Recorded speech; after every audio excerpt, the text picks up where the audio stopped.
Good evening. मैं doctor सरला। आज का जो हमारा चर्चा का विषय रहेगा वो करंट को फोकस करेंगे।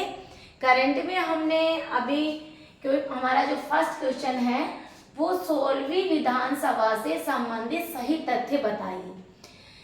देखिए 16वीं विधानसभा के चुनाव होने जा रहे हैं और कल भी हमने 16वीं विधानसभा से रिलेटेड क्वेश्चन डाला था, तो उसमें आप प्लीज माफी चाहेंगे, उसमें डेट का करेक्शन कर लीजिए। हमने डेट जो आज हम डेट डाल रहे हैं वो करेक्ट मानी जाएगी, क्योंकि कल हमने न्यूज में जैसा आ रहा था वो 7 दिसंबर का आ रहा था, तो उसमें करेक्शन हो गया है और एग्जैक्ट जो डेट मानी जाएगी आपके पेपर में वो ये मानी जाएगी 16वीं विधानसभा से संबंधित पहला तथ्य है अधिसूचना और नामांकन की शुरुआत 30 अक्टूबर 2023 को।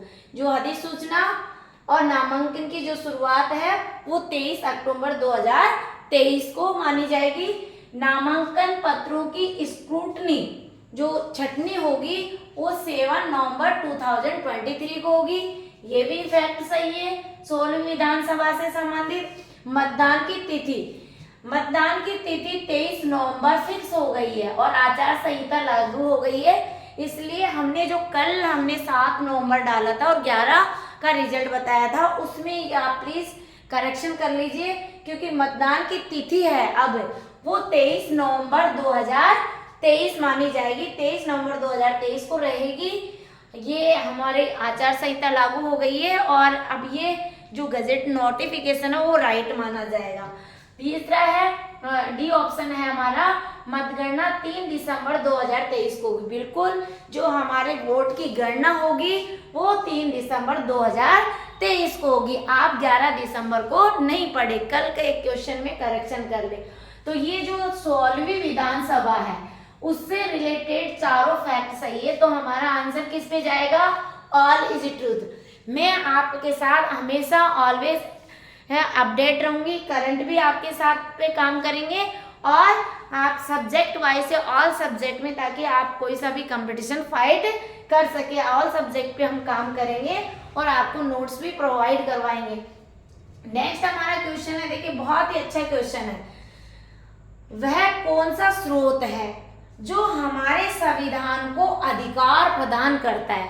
देखिए पहले जब हमारा कॉन्स्टिट्यूशन लागू नहीं हुआ था उससे पहले हम क्या थे? ब्रिटिशों के अधीन थे। 200 वर्षों की गुलामी बर्दाश्त सहन की थी हमारे लोगों ने। तो उस 200 वर्षों की गुलामी सहन करने के बाद में हमारा जब कॉन्स्टिट्यूशन हो गया, तैयार हो गया, तो हम भारत के लोग ही संप्रभु हो गए। तो इसका जो आंसर है कि वह कौन सा स्रोत है, देखिए हमारा संविधान कितना खूबसूरत है बनाया। हमारी जो संविधान की प्रस्तावना वो बड़ी खूबसूरत बना यह, और बहुत कुछ हमारे संविधान के एक एक शब्द का अर्थ हमने पूर्व में जो हमारी प्रस्तावना में बहुत एक एक शब्द का अर्थ बताया हमने। तो आप पहले वाला वीडियो दे सकते हैं और हम उसी पे काम करेंगे।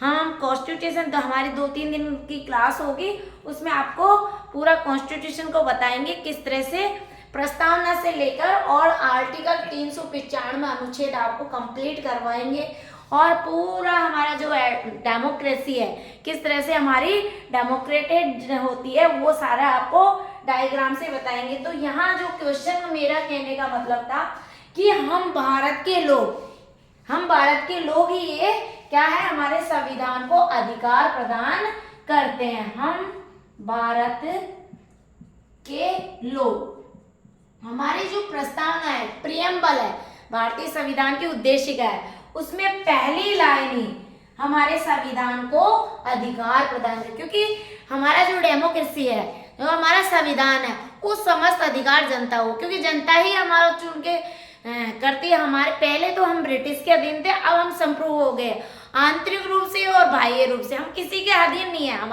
जब हमारा खुद का संविधान है, कितना खूबसूरत संविधान है, तो हमको सारे राइट्स है, पावर है।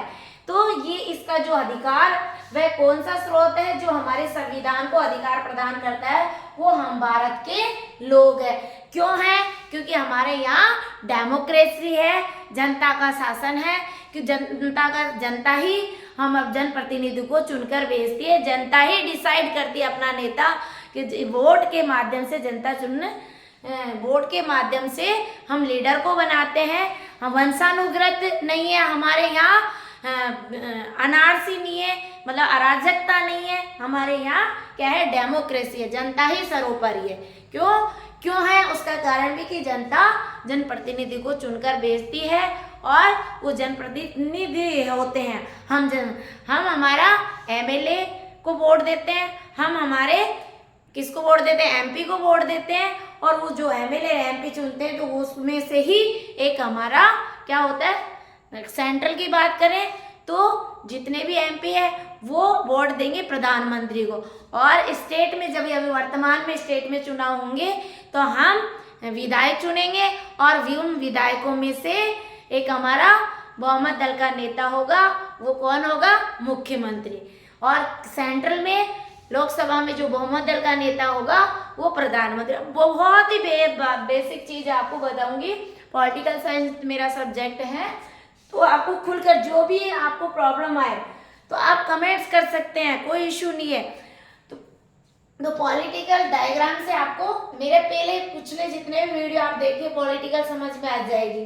संविधान बहुत अच्छी तरह से उसमें समझा रखा है। फिर भी हम एक बार सारे जो चैप्टर हैं, जो रिलेटेड कंपटीशन से चैप्टर है, उसका वापस हम वीडियो डालेंगे, आपसे चर्चा भी करेंगे। अब देखिए क्लियर हो गया कि हम भारत के लोग, इसका आंसर होगा वेरी मोस्ट क्वेश्चन है।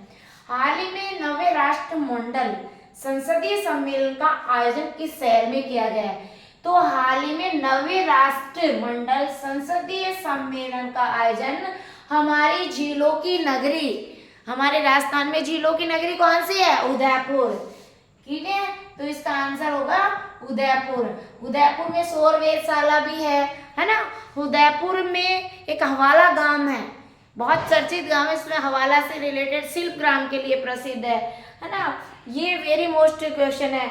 उदयपुर में जो पिछोला झील है वो बहुत चर्चित है।